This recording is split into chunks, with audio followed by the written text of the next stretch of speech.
के बाद अंतिम हो जाते हैं, याद आ गया। कैंसर को और अन्य बीमारियों को हराना है तो उसका एक सबसे बड़ा सूत्र है, कैंसर के जो बड़े कारण हैं उसमें एक कारण है ऑक्सीजन की कमी, आप सबको पता है। दूसरा कारण है, एक बार दौड़ के लिया है बोल, दूसरा कारण क्या है, हमारे शरीर में केमिकलों का जाना। केमिकल का पर्चा आपको दिया है, किस प्रकार से ले जाते हैं, लिपस्टिक से ले जाते हैं, नेल पेंट से ले जाते हैं, यूरिया डीएपी से ले जाते हैं, चाय से, कोल्ड ड्रिंक से, कॉफ़ी से, वो आपको दिया हुआ है। दूसरा कारण हो गया। तीसरा सबसे बड़ा कारण क्या है, तीसरा सबसे बड़ा कारण है कि उस गंध को जो ले गए उसको बाहर निकालने की क्षमता नहीं है। ये क्षमता क्यों नहीं है, क्योंकि हम सारे गलत खाने खाते हैं, कुरकुरा, पिज्ज़ा, ये सब अंट फंट, चाउमीन, जो भी जितने भी हैं, तो उससे हमारी आंत ब्लॉक हो जाती है। क्या हो जाती है, आंत, और निकाल नहीं पाते। अब गंध निकालने के कितने वो है रास्ते, गंध निकालने का लैट्रिन, पेशाब, उल्टी, नाक से क्या आता है, सिनक, रीठ और पसीना।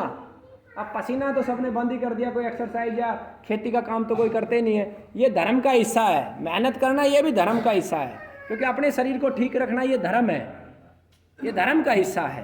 तो मेहनत करने से पसीना निकलना था, अब इस पसीने को निकल नहीं पाता, इसका क्या कारण बना, हमने हेमा मालिनी को और माधुरी दीक्षित को देख के वो लक्स लगाना शुरू कर दिया।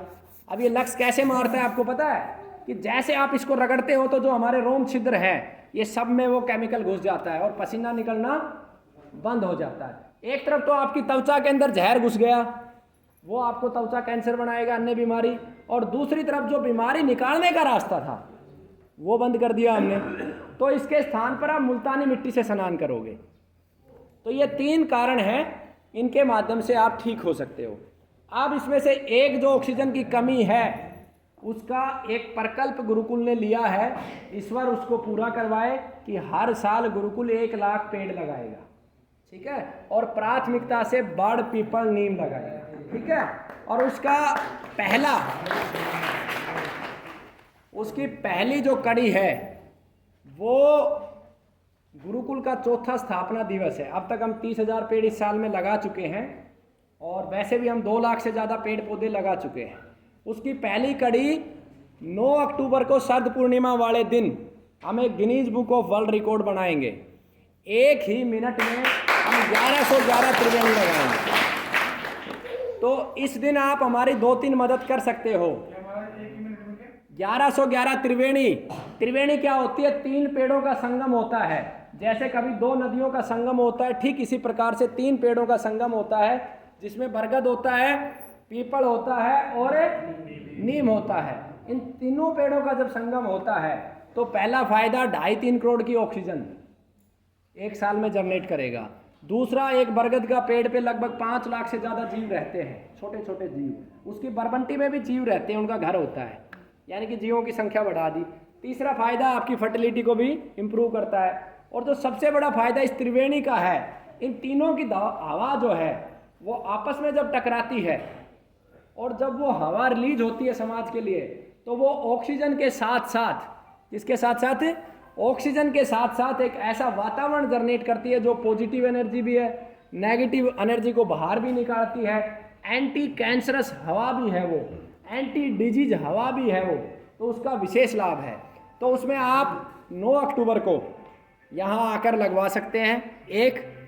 8 अक्टूबर को, जैसे इसमें हमने 3 सिस्टम रखे हैं, प्रकृति पुत्र जो 21 गांवों में बातचीत करके 51-100 जितनी भी त्रिवेणी लगाएगा, त्रिवेणी हम देंगे यहाँ से फ्री, लगवाएगा और उनको पालने वाले तैयार करेगा।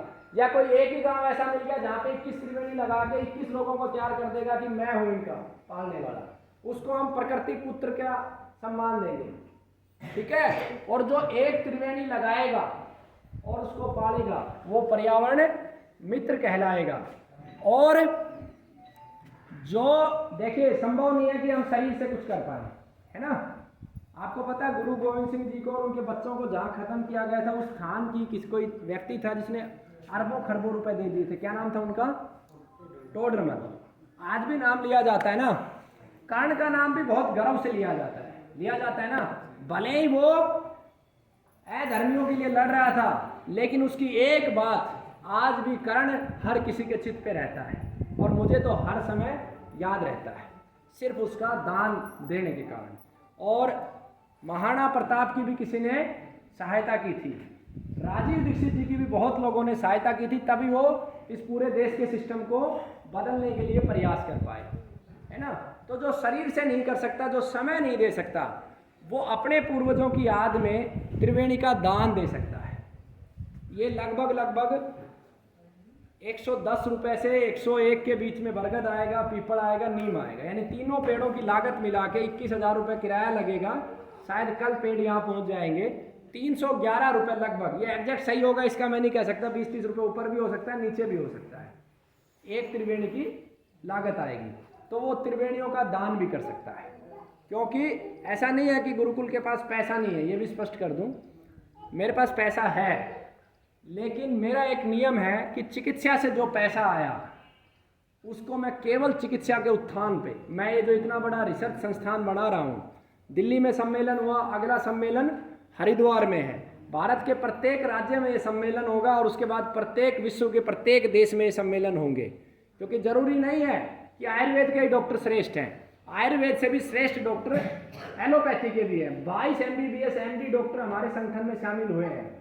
जो भी डॉक्टर ये चाहता है, वैद्य ये चाहता है मेरा रोगी बचे, एक वैद्य का धर्म होता है मेरा रोगी बचे, गरीब को निःशुल्क दवा मिले, मेरे दरवाजे से खाली ना जाए, मैं सच बोलूं, ज्ञान को मैं बढ़ाऊं और अच्छे व्यक्ति को पहुंचाऊं, है ना, वो अच्छा श्रेष्ठ वैद्य होता है, डॉक्टर होता है। ऐसे सभी डॉक्टर विश्व से हमें लेके आने हैं जो कैंसर को हराए। तो ये पैसा जो भी होता है हमारा, जिसमें बहुत सारे रोगी ठीक होने के बाद दान भी देते हैं। अभी एक पूरा 100 एकड़ का रिसर्च संस्थान बन रहा है, जमीन के लिए हम प्रयासरत हैं, शायद आप लोगों की प्रार्थनाएं काम करेंगी, बहुत जल्दी मिल जाएगी। तो उस जमीन पे भी पैसा लगेगा।